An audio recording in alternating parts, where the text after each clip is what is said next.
Épisode IA et productivité, le paradoxe de Solow. Chapitre 1, la ligne budgétaire qui ne rend rien. Vous avez signé un budget IA à 9 chiffres. 1 an plus tard, la colonne du retour est vide.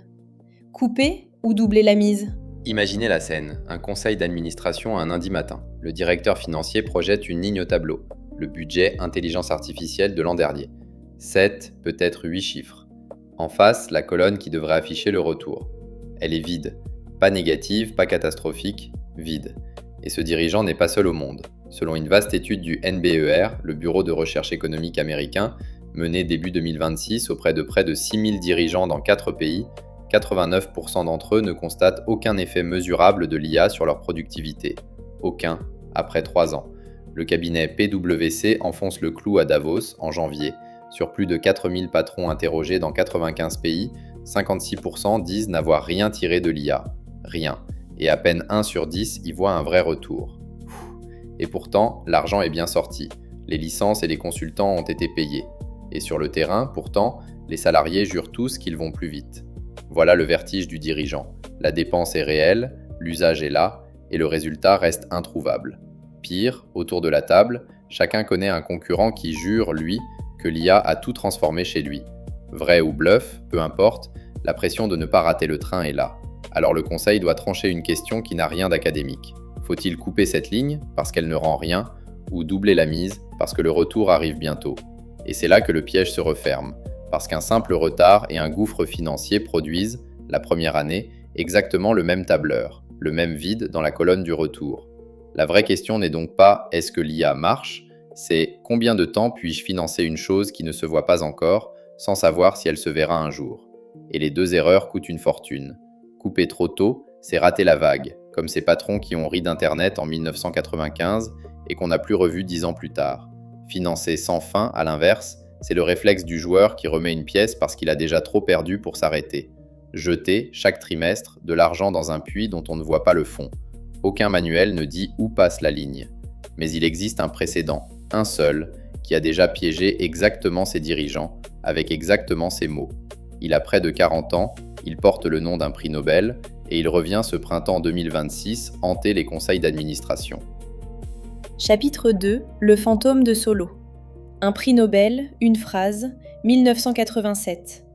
Et déjà le même trou dans les chiffres qu'aujourd'hui. En 1987, l'économiste Robert Solow, prix Nobel, lâche une phrase devenue célèbre. On voit l'âge de l'ordinateur partout, sauf dans les statistiques de productivité. À l'époque, les entreprises américaines déversent des milliards dans l'informatique. Les ordinateurs envahissent les bureaux, et la productivité, elle, stagne. C'est, à la machine près, le tableau de 2026. D'ailleurs, ce printemps, le magazine Fortune a ressorti la formule pour décrire l'IA. Le 27 mai, un article entier explique que les salariés équipés d'IA travaillent plus vite, mais que l'économie, elle, ne devient pas plus efficace. Le fantôme est de retour. Alors la première tentation d'un dirigeant, c'est de se rassurer. Solow s'est trompé, l'informatique a fini par payer, donc l'IA paiera aussi. Et c'est vrai, en partie. Vers le milieu des années 90, la productivité américaine a fini par décoller et Internet a tenu sa promesse. Mais avec une décennie de retard sur les premiers investissements, et après avoir brûlé, au passage, des fortunes en projets qui n'ont jamais rien rapporté. Voilà le piège tendu au conseil. Ce précédent console et trompe en même temps. Il console en disant que le retard est normal, il trompe en laissant croire que le retour finit toujours par venir tout seul, avec le temps. Or ce n'est pas le temps qui a payé, c'est autre chose, quelque chose que les entreprises ont dû faire et que beaucoup n'ont jamais fait. La preuve tient dans un chiffre d'aujourd'hui. PwC observe que les entreprises dotées de vraies fondations pour l'IA, une gouvernance sérieuse et des processus revus de fond en comble, ont 3 fois plus de chances de voir un retour financier réel que les autres. 3 fois. Le retour n'est donc pas une affaire de patience, c'est une affaire de préparation. Regardez les années 90. Les entreprises qui ont décollé ne sont pas celles qui ont acheté le plus d'ordinateurs. Ce sont celles qui ont réécrit leur logistique et leur processus autour. Un Walmart par exemple. Pendant que d'autres, à budget égal, n'ont jamais rien vu venir. La machine était la même, c'est l'organisation qui faisait la différence. Et gardons en tête un dernier chiffre qui devrait glacer n'importe quel comité. Au premier trimestre 2026, la croissance de la productivité américaine a même ralenti, alors que les créations d'emplois calaient. Les gens en poste produisent peut-être plus, chacun dans son coin, mais l'économie, dans son ensemble, n'enregistre toujours rien. Pour comprendre ce qui manque vraiment, il ne faut pas regarder l'ordinateur des années 80. Il faut remonter bien plus loin, à un autre miracle technique qui a mis une génération entière à tenir parole, l'électricité dans les usines.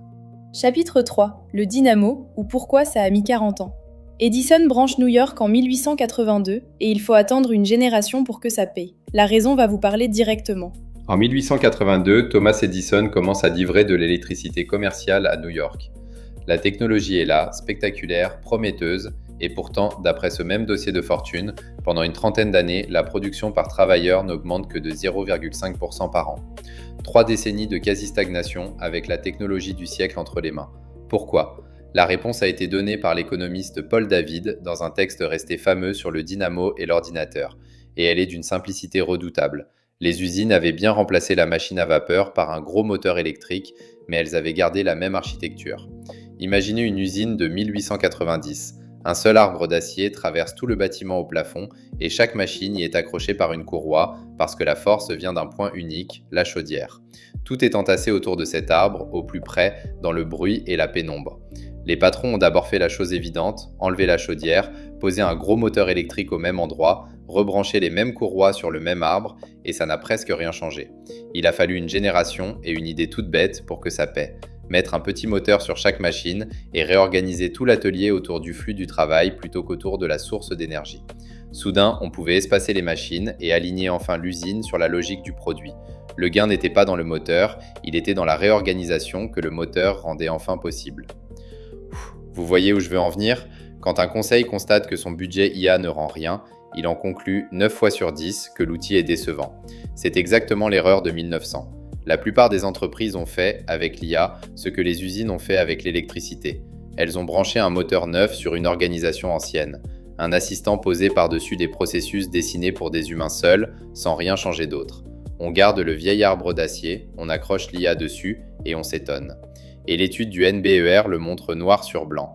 Dans ces entreprises, l'usage médian de l'IA est d'environ 1h30 par semaine. 1h30. Ce n'est pas une transformation, c'est un gadget posé sur l'établi. On n'a pas réorganisé l'usine, on a juste branché le moteur. Sauf que cette belle histoire du dynamo oublie un détail, et il est beaucoup moins rassurant pour le conseil. Chapitre 4. L'intensification. Le scénario qui doit vous inquiéter. Vos salariés vont plus vite, et le compte de résultat ne le voit pas. Alors quelqu'un, quelque part, a récupéré le temps gagné. Le détail qui dérange, le voici, et si dans certains cas, le retour ne venait jamais. Pas par retard, mais par construction. Repartons des gains, parce qu'ils sont bien réels. Une étude désormais classique de chercheurs de Stanford et du MIT, menée sur 5179 agents de centres d'appel, l'a chiffré. L'IA leur fait gagner 14% de productivité en moyenne et jusqu'à 34% pour les moins expérimentés. C'est énorme, mais regardez bien la distribution. Le gros du gain va aux novices. Pour les agents chevronnés, l'effet est quasi nul. L'IA comble surtout le retard des débutants et une fois ce retard comblé, le gain sature. Le moteur tourne, mais il ne pousse plus. Et pour un conseil, c'est un piège de modèle redoutable. Vous voyez un bond la première année, vous le prolongez sur 5 ans dans votre tableur. Et la courbe s'aplatit dès l'année 2 parce que le rattrapage des débutants, lui, ne se reproduit pas. Et il y a pire pour un compte de résultats. Que devient le temps que l'IA fait gagner ? La Harvard Business Review a suivi, début 2026, 200 salariés pendant 8 mois. Le résultat est contre-intuitif. 83% d'entre eux ont vu leur charge de travail augmenter. Pas diminuer, augmenter. Parce qu'en rendant chaque tâche plus rapide, l'IA rend possible d'en faire davantage. Alors on en fait davantage et la journée s'étire. Le temps gagné n'est pas rendu à l'entreprise sous forme de productivité. Il est réinvesti par le salarié lui-même dans plus de travail, souvent jusqu'à l'épuisement. Et le plus pervers, c'est que rien de tout ça n'apparaît dans un tableau de bord. Le surcroît de tâches est invisible, la fatigue ne se chiffre pas en euros avant de longs mois, et quand elle se chiffre, c'est sous forme d'arrêt et de démission qu'on n'attribue jamais à l'IA. Le dirigeant, lui, ne voit que 2 choses, des équipes débordées et un résultat plat. Il en conclut qu'il faut encore plus d'outils et il remet une pièce dans la machine. Et là, le tableur du dirigeant devient cruel. L'entreprise paye 2 fois, le budget IA d'un côté, l'usure de ses équipes de l'autre, avec les arrêts maladie et les départs qui finissent par suivre, et n'encaisse, au bout du compte, aucun gain net mesurable. Voilà la lecture sombre. Ce n'est pas un dynamo qui finira par payer, c'est une intensification qui tourne à vide. Là où le décalage de Solow invite à patienter, l'intensification, elle, prévient qu'il n'y a rien à attendre, parce que le gain s'évapore en chemin. Et tout le drame d'un conseil tient là. Ces 2 histoires se ressemblent trait pour trait la première année. Chapitre 5. La grille du conseil. Couper ou financer ? La réponse ne se lit pas dans le modèle, elle se lit dans ce que vous avez osé démonter. Alors concrètement, comment un conseil tranche-t-il sans se mentir? La première chose à changer, c'est ce qu'on mesure. Tant que vous comptez combien de salariés utilisent l'IA, vous mesurez l'adoption, jamais la valeur. Le seul chiffre qui paie, c'est le nombre de processus que vous avez entièrement réécrits autour d'elle. Reprenez le dynamo. La question n'est pas avez-vous des moteurs, c'est avez-vous démonté l'arbre central. Un dirigeant lucide ne demande donc plus est-ce que mes équipes utilisent l'IA, il demande quel processus de bout en bout ai-je repensé pour elle et qu'est-ce que ça a donné. Si la réponse est aucun, le budget ne rendra rien et l'outil n'y est pour rien. C'est d'ailleurs ce que dit PwC en creux. Les entreprises qui ont des fondations sérieuses voient un retour 3 fois plus souvent. La réorganisation n'est pas un détail d'intendance, c'est la variable qui décide de tout. Vient ensuite la question du temps. Un dynamo finit par payer, mais il a mis 40 ans et aucun directeur financier n'a 40 ans devant lui. Donc on arrête de financer une nébuleuse et on se donne une règle simple. On prend 2 ou 3 processus précis, on les réorganise vraiment et le résultat se juge à 12 mois. Pas l'usage, le résultat. Le coût réel du processus et le temps qu'il prend. Si un processus vraiment réinventé ne produit toujours rien après ce délai, le doute n'est plus permis. Ce n'est pas un retard, c'est un gouffre et on coupe. Appelons ça la règle du réorganiser ou rembourser. Et le plus important, on l'écrit noir sur blanc avant de commencer, jamais après. Le critère de succès est la somme qu'on accepte de perdre si rien ne vient. Parce qu'un budget sans critère d'arrêt n'est pas un investissement, c'est une superstition à laquelle on sacrifie chaque trimestre.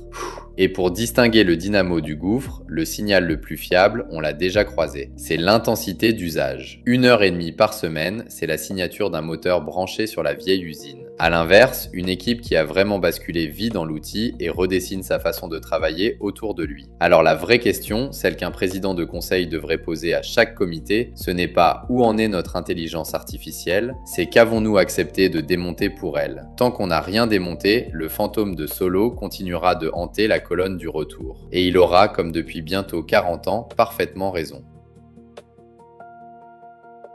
Vous écoutiez IA et productivité, le paradoxe de Solo. Merci d'avoir écouté jusqu'au bout. Si cet épisode vous a parlé, partagez-le.